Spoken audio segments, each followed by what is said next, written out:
The House comes to questions for oral answer. Question number 1, in the name of Andrew Little.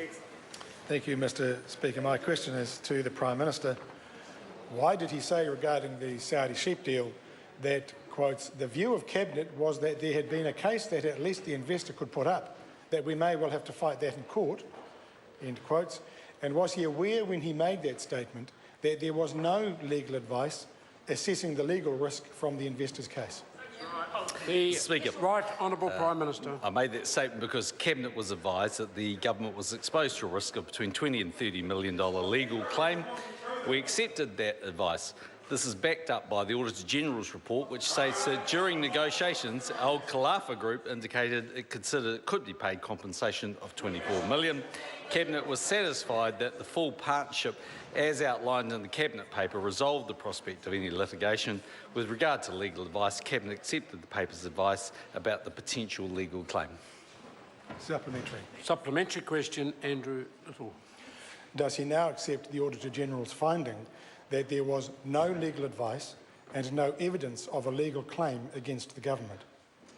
The Right Honourable Prime Minister. I'll accept the words of the Auditor-General's report when she says on page 8 and states the Al Khalifa Group indicated that it considered it should be paid compensation of $24 million. Supplementary. Order. Order. Supplementary question, Andrew Little. Did Murray McCully inform Cabinet at any time that legal advice had been taken? And if not, how did Cabinet form the view that they may have to fight a $20 to $30 million action in court?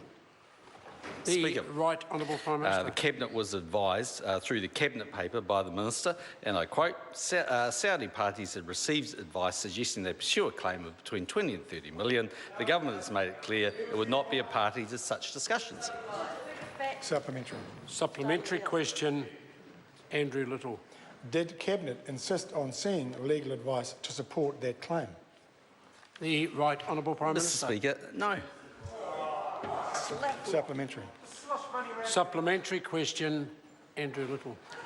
Was the Auditor-General wrong when she found a settlement of a grievance was provided under the guise of a contract for services, in essence a sham?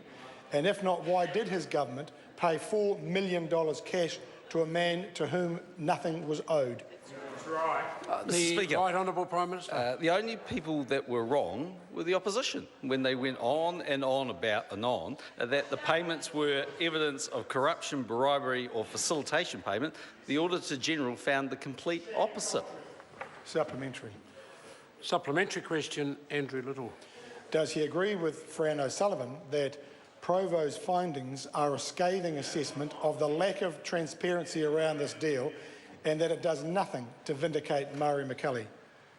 The Speaker, Right Honourable Prime Minister. Speaker, no, but I do find it somewhat amusing the Leader of the Opposition's quoting the media when, according to Phil Twyford and himself, the media are the bad guys. Order. Order. Order.